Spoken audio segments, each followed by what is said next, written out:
Good, good. First off, obviously a little conference expansion news. Well, I'd like to welcome Oregon and Washington to the conference. Excited. I think anything that continues to build our brand across the country is a positive thing. Obviously the addition into 2024 is going to change the schedule a little bit. I have no idea what that means or anything about it. I'm just concentrating on our guys. Know a lot of guys are out of practice, in the last 4 or 5 days since we talked, Barlev had a little bit of a mild ankle sprain. He actually have a chance to practice with us tomorrow. Very, very, very mild. And also somebody else. Jordan Anderson, yeah, same thing. Just got a little flare up with his back. He actually, good chance he's going to practice tomorrow. We'll have a scrimmage on Friday. I think we'll have both those guys back for then. Also got good news on Matt Bailey. He passed a screening, so he should be able to start doing some more movement with us this week, and hopefully in a 2-week window or somewhere close to when we start school, be with us. So a lot of positives. Have just finished practice number 4. Really excited the way our guys practiced last week under the lights. We were going to go out on the grass field today, but Mother Nature threw some rain at us, so it was good to get some wet turf work out there today. A really, really good day. Moved out into the field. We did red area last week, went into the field this week, today, and excited about that. And really for the 4 practices that we've had down, I know everybody hates 4 practices. What you do with them is what you do with them, and our guys have really attacked these 4 days. I thought Saturday night under the lights, we did a lot of red area, a lot of competition, and our guys are definitely enjoying the game. This is a really fun group to be around as a head coach. Literally to come to practice every day, do what we do. It's truly an enjoyable time to be in the building. So really excited about where we're at, where we can go. With that, I'll open up questions. Coach, I know it's a year from now, but the expansion part of this piece, you're such a detailing guy. Are you worried about getting there and figuring out who's who and what's what and all that stuff? Or is it, I get it, but I mean, one of the things I've always said as a coach, right, those are conversations beyond me, right? I just, we'll get the schedule figured out, we'll play. Mark and I had some conversations, my chief of staff, just, we're traveling to unknown cities, right, whatever it is, so there's some logistics, but most of those places house other teams, right, and so that's probably a less issue now than it's ever been. I got tremendous faith in Josh and our administration. Obviously, Chancellor Jones was a big part of the decision, so they're excited. I'm excited, and when it gets to 2024, I'll be excited as well, but I'm really focusing on practice 5. Where do you think we're all heading with this? I don't know. I really don't. I just think about, I remember being a young buck, getting in this profession, they added Penn State in the league, right? And they were at the top of the top at that point, right? And how much that did for our league now in retrospect, and then I think about when they added in Rutgers and Maryland and, just the addition of them and what it's been able to do on the East Coast. I've noticed it in recruiting. So when they announced USC, UCLA, it was equally, thought this would move in the other direction. It can do, I literally start thinking, Pat and I, Hamilton and I have had conversations about how that affects us in recruiting. We have such a large living alumni base out in LA that has to factor into it, and now with the Northwest corner, ironically, Pat Pearson, one of our staffers, one of my best friends, got married out in Oregon this past weekend. I loved being out there, seeing it, and now we're going to be right up the road in Eugene. So a lot of really cool things about it. I think in today's recruiting, you sell that to kids big time. I have in my office every conference stadium we play in, and now to have coast to coast, got to get a new graphic, but it's a good thing to have. the conference has almost doubled since you played there. Yeah. I mean, this is really added 8 teams when you were 10-team league. Penn State wasn't quite in. Well, I think it's just a part of the world we're in, right? I mean, because of those little things you guys are recording me with and because of technology, it's just kids, it doesn't faze them, I don't think, much anymore, right? And I know our kids are excited. We briefly talked about it last night on Sunday. I like to take a look at college football, and I think they're excited about it. I think that anything that brings a new opportunity to be somewhere they've never been, I think it gets those kids excited. When you finally get into shells like you have, Brett, is the depth that you build on both lines just starting to pop? Really depth overall. I appreciate the question, but sure, O-line, D-line, I mean, we just look a little, I think you guys out there at practice, we're long, we're athletic. I don't know what we're going to play like, but we sure look good. I mean, there's a lot of guys that have benefited from Tank's room, and there was a point this summer when we got done with practice, and I'm just looking at our guys, and I literally said, hey, first team, 11 personnel on offense, get out in front, which is obviously our O-line, a tight end, 3 wideouts, our quarterback, and a running back. And I said, just look at these guys, right? And then I said, first team base defense. So our defense got out there. Most of them had just got done running. They had their shirts off. And, I mean, we look good. We perform at a high level. They play with great intensity. I think with our length, I don't think we've gotten slower.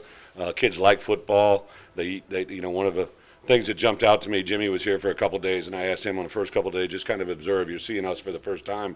You've never really seen us work out. And he just commented about, some of the things that I just mentioned, the length what we are, the way we practice, the buy-in of our kids.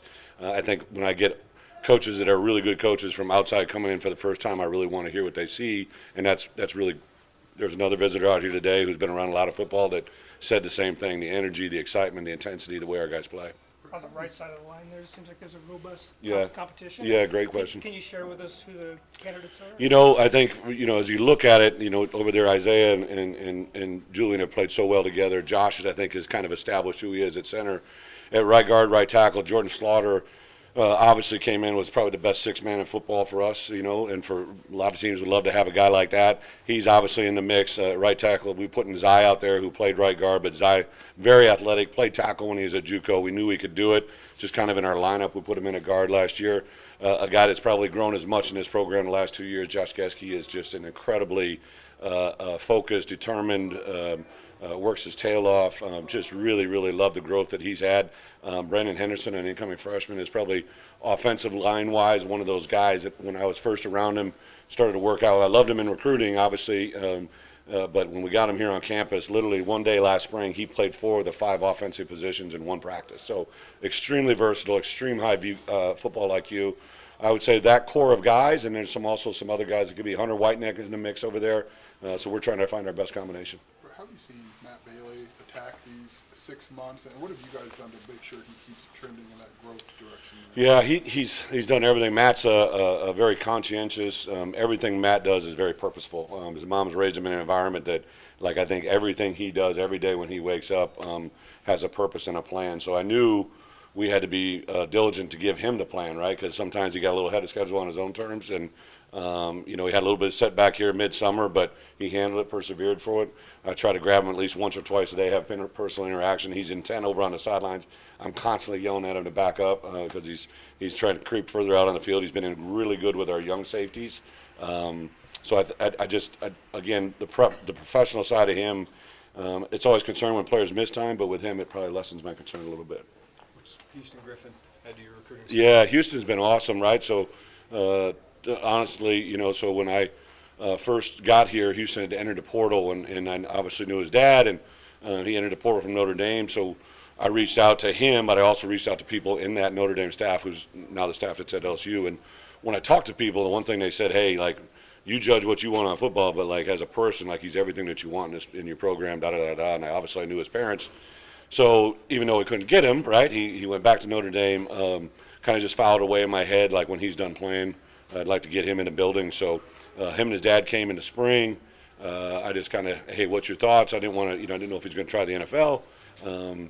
He expressed he wanted to get into coaching, so I knew I had a personnel spot open and brought him into the fold, and he's just been very impressive. Again, a guy that walks with a lot of confidence. You just see the way that he carries himself. Pat's been very excited about what he's brought into that room.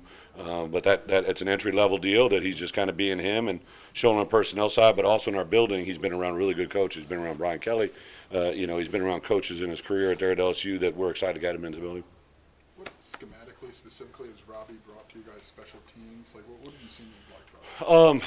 Well, Robbie, when I hired him, one of the things that's really cool about his career is that everywhere he's been, he's kind of been self-promoted from within. I love that on a coaching resume. People just keep promoting him. And then at Tulane last year, their head coach, he's known as kind of a special teams guru. And I believe last year when Dish ran special teams at Tulane, that was the first time coach had ever let somebody else run special teams. So I told him coming in, hey, we have some schemes that we've run, some things I feel strong about, but let's work together on building an Illinois philosophy. And he's really kind of taken over everything. His diligence, his teaching. We started off this morning with a KOR meeting that he had the whole place in stitches, and 1 minute later they were locked in on how to take on how to perform a double team. Right? He's got the unique ability to transcend into all position groups. It doesn't matter who you are, where you're from. He's got a great relationship with him. He's very intentional. He's a good dad. He brings a lot. Schematically, there's going to be some carryover from what he's done, but also carryover from what we've done. Are you any closer or further away on getting Desmond cleared at all? Or Desmond Schuster? Yeah, no, it's a medical thing. I don't. Are you, Yeah. so it's just No. Okay. There was a chance it could be quicker, but I think now it's trending to later. We're literally still waiting on some results, but we'll just keep him up to date as best we can. Demetrius Hill, one of those Yeah. guys, kind of just jumps out at you. Length and quick twitch. What do you see? Yeah, Demetrius and really Clayton Bush, both guys that we brought in out of the portal world at that safety position. And I, honestly, Prince Ford at corner has looked good. So our 3 transfers at DBs, and you go back to the spring, Nicario Harper, those 4 guys are in our mix. They're in the 2 deep and extremely athletic. Demetrius is he's a very aggressive. He's high football IQ, really locked in. He's kind of a guy that's jumped out here through the first 4 days. I would say Clayton Bush athletically, he's very, very gifted as well, and he takes to the game very quickly, like where he's at. I think our transfer world in general, you look at Tanner Arkin on offense, like he's definitely made a big jump from where he was.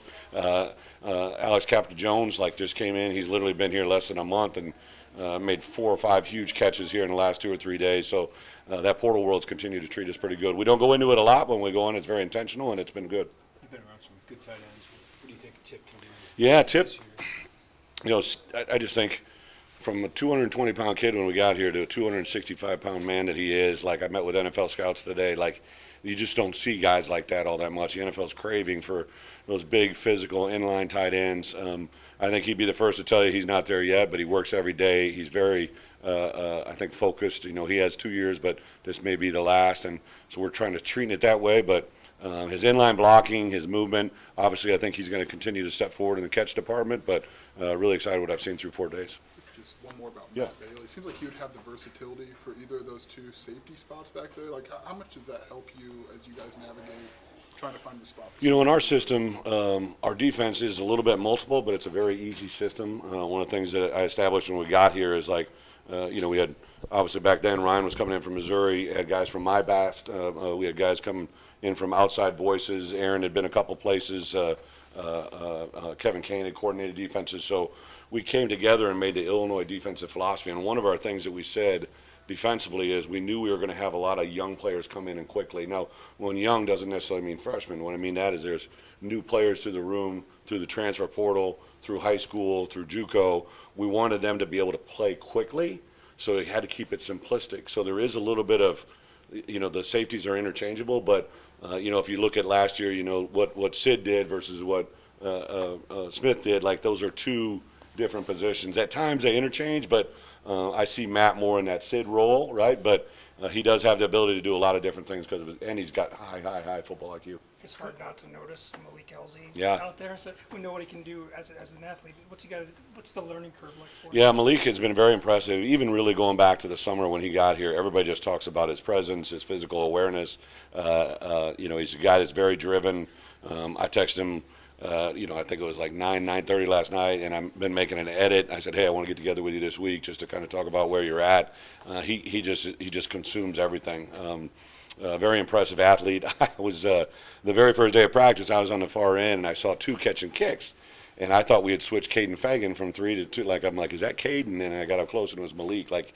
You just forget how big he is. I swear every time I see him, he looks like he grows an inch. But really good high football IQ. His obstacles are going to be self-created, right? He wants to just do so much so fast. You got to learn that, hey, we're in practice 4, right? And you're not, at an All-American status yet, but you definitely have the ingredients to get there. Coach, have you ever coached Washington or Oregon? You ever been there for a game? As a head coach, we played Oregon State. You did? Okay. Yep. But not As an assistant, I played at Oregon. Played Washington in some bowl games, but I don't think I've. Great Coach, atmosphere, like the rest of the Big Ten, right? Oh, it's going to be awesome. I know, my brief NFL career for 6 days with the Seahawks, you got a chance to look out there and see what it was like. But I think anything that brings the venue and the pride of what this conference is, it's just a positive thing.